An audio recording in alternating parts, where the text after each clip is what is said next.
As much as I have been supporting President Donald J. Trump, I must admit that, in my opinion, he has sold out. And this is very sad as a Trump supporter, as someone who likes him. It is very sad to say this, but I think it is true, and I think we need to speak out about this very big issue, which many people are starting to discuss. And I'm very happy that more and more people are starting to talk about the influence that a foreign lobby has upon America. I'm very, very, very, very happy that people in America are finally starting to talk about the influence of a foreign agent upon American politics. In this video, we will mainly discuss Trump's foreign policy in the Middle East, and I will tell you why, in my opinion, he is so unconditionally, and I believe negatively, pro-Israel. And when I say negatively, I mean negatively for America's interests. As you know, the Middle East is a very complicated situation. We have a war ongoing between the state of Israel and Hamas and Palestine. In Gaza, this conflict erupted in 2023 on October 7th after a terrorist attack perpetrated by Hamas, which killed, unless I'm mistaken, around 1,200 people. And then after that, Israel responded with brutal force. In my opinion, they exceeded a lot. And we'll go down those reasons, and we'll go down those numbers. And it has now killed over 50,000 people in Gaza.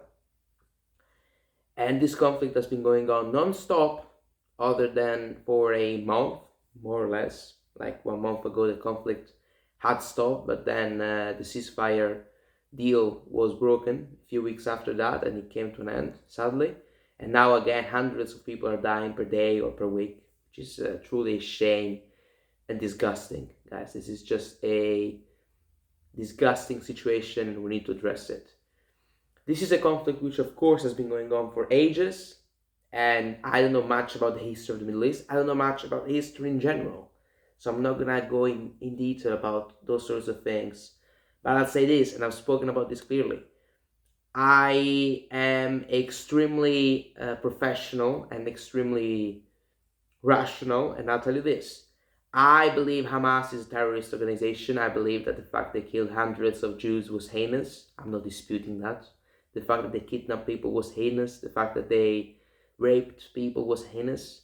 But I am also professional and rational enough to recognize that the fact that Israel has killed since then 50,000 and more people, mainly children and women, is also heinous.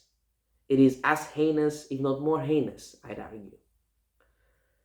And I think, and I happen to support Palestine more than Israel, in spite of not being left-wing. I consider myself center, but most people consider me right-wing. So for the sake of the argument, let's say I'm right-wing. And I do support Palestine, or more than Palestine, I do support the Palestinians. Like, I support not killing people. Okay, let's just get this straight. I don't have any affinity with Palestinians. I don't know them. I know nothing about their history, but I just think what's happening is disgusting. And we can call this out, and this is a shame, and it shouldn't be like that. So I happen to be more on the Palestinian side, so let me just say this. And it's strange given I'm right-wing, sorry. But actually I'm seeing a lot of anti-Semitism and more anti-Benjamin Netanyahu. That's what's happening. Because people haven't started to hate Jews all of a sudden. People hate Netanyahu's actions, okay? People hate the fact that in Israel a genocide has been going on. In Gaza, sorry. Because this is a genocide. This is a siege. And I don't support, honestly, blowing up people and destroying hospitals and civilians and committing a genocide. I don't support it. I think Israel's response has not been proportionate in any way, shape, or form. And I think that we haven't given Palestinians human rights. And this has been going on for ages. We should give those people human rights. Those people didn't have food. Why does Israel, and those are questions that I hope some of you will answer, because I don't know the answers to those questions. I don't know this topic in depth. But why does Israel have power upon electricity in Gaza, or what was it, food. Like, they have power upon things which they shouldn't have power upon, including Congress, for the record. Let me just address this after. But this is a siege, because they're not allowing any aid to go into Gaza, the Strip of Gaza. Those people are dying, because they're dying. They don't have food, or at least they don't have a lot of food, they don't have aid, they're bombing hospitals, they're bombing schools. And the justification and pretext that Israel is using is the fact that in those houses, in those places, there could be terrorists. There could be Hamas. So they say there could be Hamas in this school where 500 children and women are studying right now, so we need to bomb them. And this is not a reasonable excuse. I'm sorry, it is not. Imagine me with a bomb, dropping a bomb on a school in Texas because a school shooter just shot 2 people. I have dropped this bomb because there is a chance there are 2 school shooters.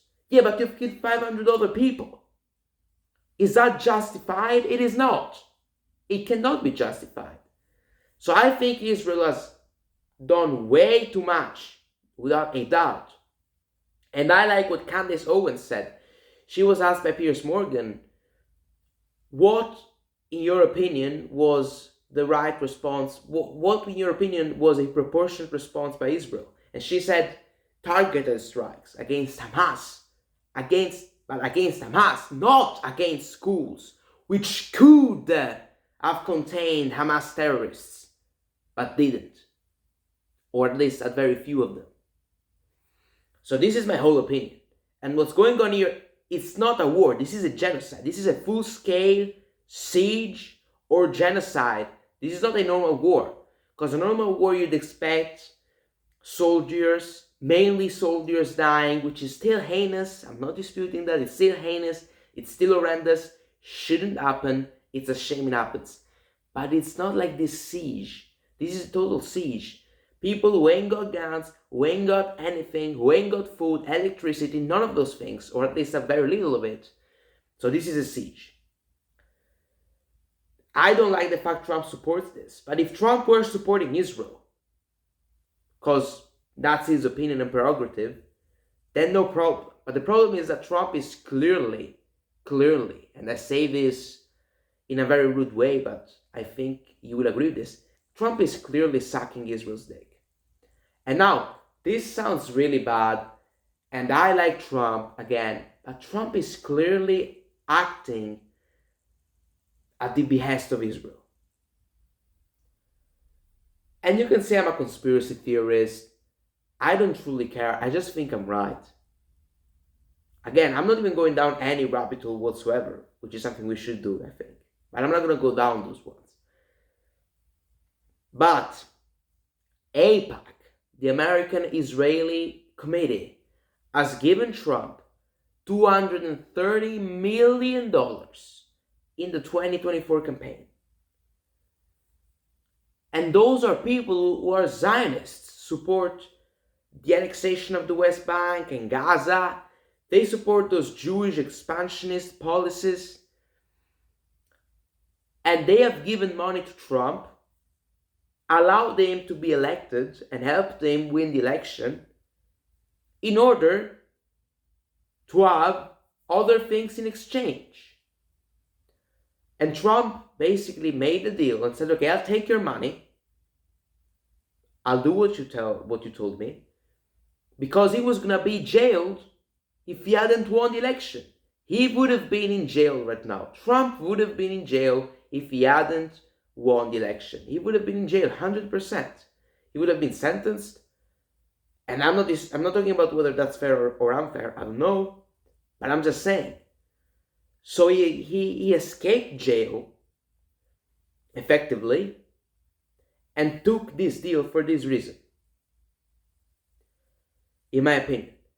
I know Trump has always been pro-Israel. But Trump, at the same time, is not pro-war.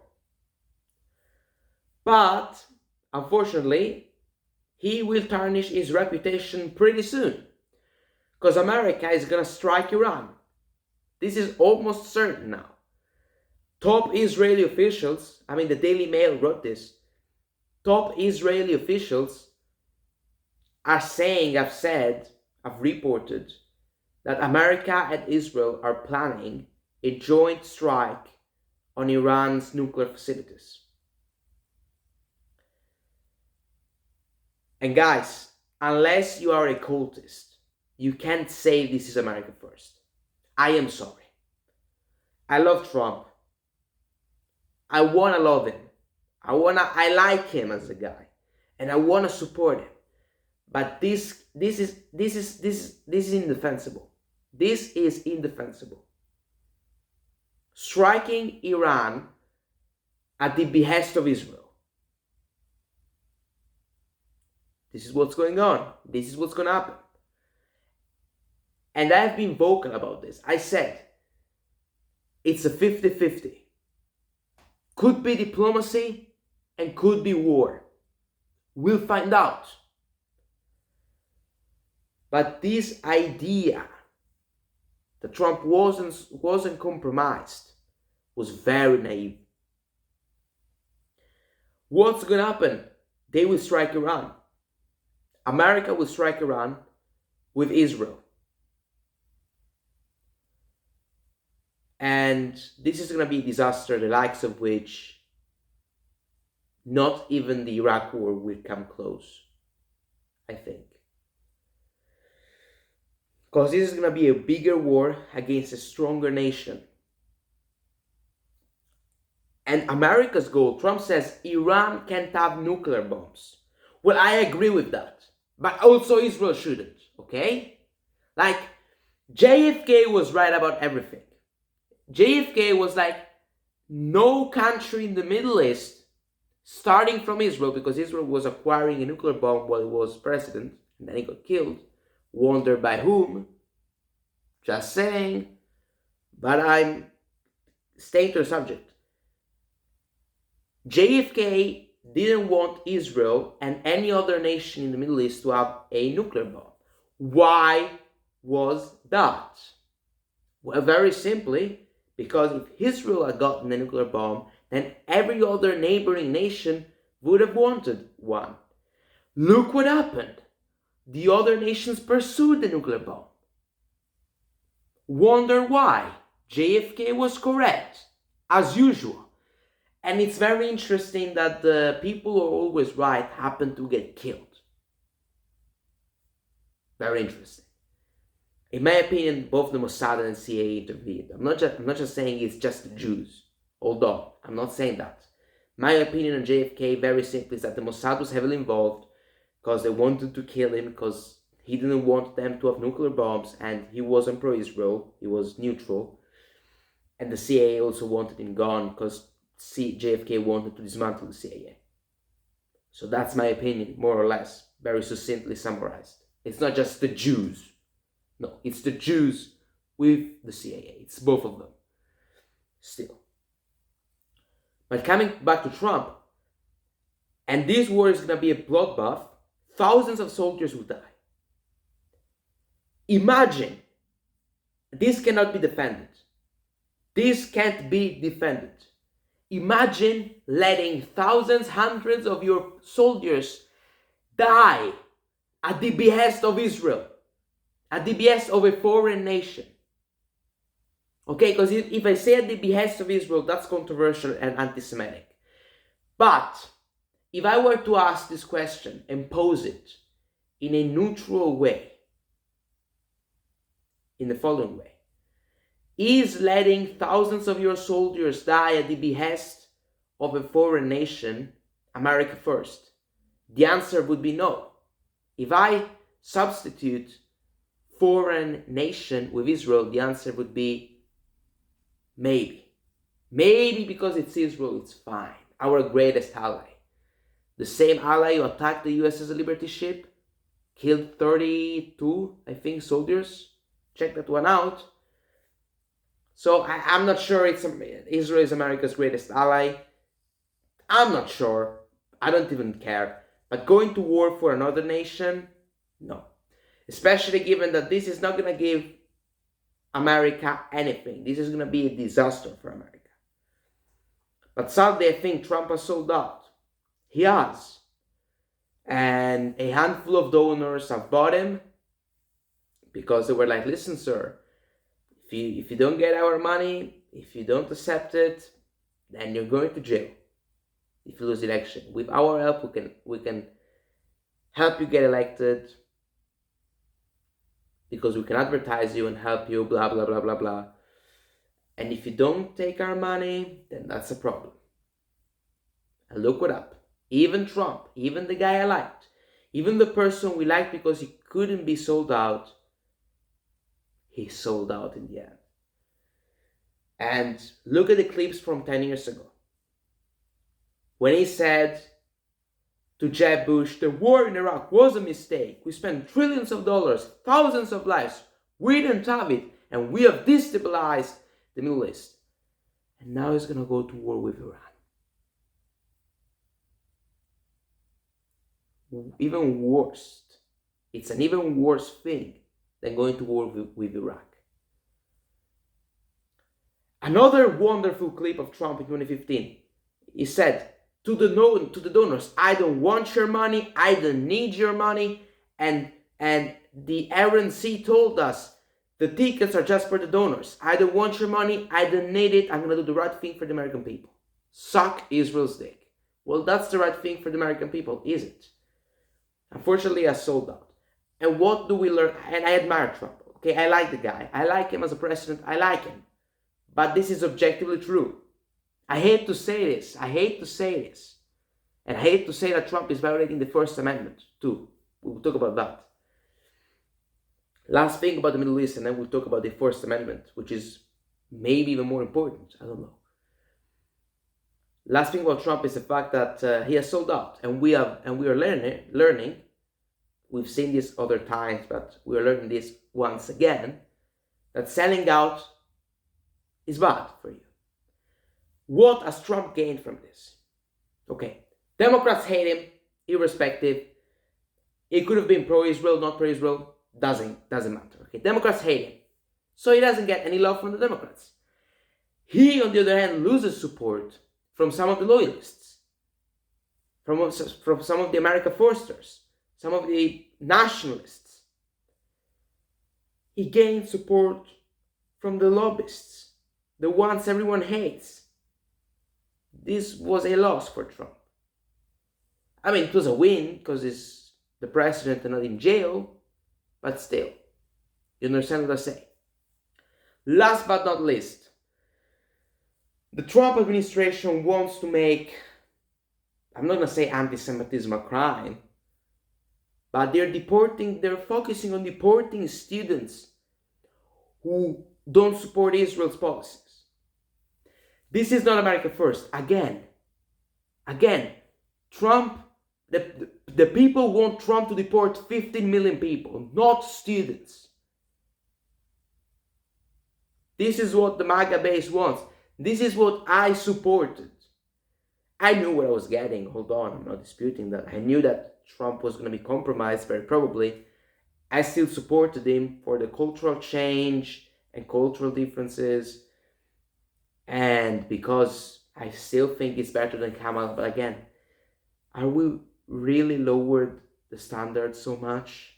Okay, it's better than Kamala, but guys, Kamala is the person you were saying was pro-censorship and super woke and pro-open border and pro-war. Like, she's bad, ain't she? So it's not a big deal being better than Kamala, is it?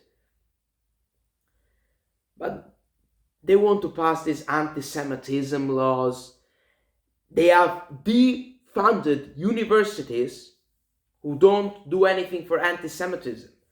Unless, like Colombia, they have erased their federal funding. Unless those universities do something to block anti-Semitism, they don't get any money. And this is not a violation of the First Amendment yet. But let's just do some math here. Because let's think in a more complex manner. What you do is the following. they say, we need to do something for anti-Semitism. Anti-Semitism is a threat. Anti-Semitism is an epidemic. RFK said, well, I don't know what else has got to do with anti-Semitism. I genuinely got no clue. How on earth are anti-Semitism and health correlated? I don't know. But they do this. They say that you support terrorists because you support Hamas. Because they say if you don't support blowing up children, then you support terrorists. I don't support Hamas. I don't support Hamas actions. I don't support them killing Israelis. But I don't support Bibi Netanyahu bombing the shit out of children. Is that fine? Hope it is. If it is not, fuck you. Click that one. I'm joking. I'm not, but I am joking. You understand me? They say, you support terrorists. They say, you support terrorists, so you support Hamas. And then they make you a domestic terrorist. They say, since you support terrorists, then you are a domestic terrorist yourself. And then they find an excuse to arrest you. For what? Because you said that Bibi Netanyahu shouldn't bomb children. Violation of the First Amendment, caught in 4K. Plain and simple. And I can't support this. From the same party, from the same movement, from the same person who was whining about Democrats censoring, which is true. But at the same time, bro, if you censor people for anti-Semitism, then it's the same thing than if you censor people for racism. Doesn't change. It's just a different thing, but it's still censorship, and it's still woke. Woke as shit. And as Trump said 4 years ago in 2021, what is woke? Everything woke turns to shit. True. We saw it with Snow White. 1.4 in the ratings. Of course. Because you got a freaking black doing Snow White. Snow White, it means you need to be as snow as white. And who did you hire for the job? A black woman or brown woman? I don't even remember. We see this with adolescents. The stupid little freaking false TV show, Netflix show they did. What they did was, let's make the white man, let's make the white boy. Whites are the people who commit the least crimes. Maybe Asians commit fewer than them. But did you know in Southport there was a mass stabbing? I think 3 little girls died at the hands of a black dude. And instead of making the criminal black, which 90% of the cases it is black, they made the white person black. And people ain't buying into that crap. And what do they do in that stupid documentary? Oh, it is Andrew Tate's fault that some men are offensive and stab women. Andrew Tate? Maybe it's maybe importing third world criminals. Maybe that's why stabbings happen. Not because of a fucking influencer. Okay? I'm just saying. Thank you very much for listening to this extraordinary rant, unlike anyone we've ever seen before. See you again in the few videos that will come out in the next days. I love you all. Thank you very much. God bless all of you. I understand I might be abrasive and offensive, but I love all of you. I love Jews, whites, blacks, everyone. Don't worry. I love all of you and I support you. Keep going strong and grass this game.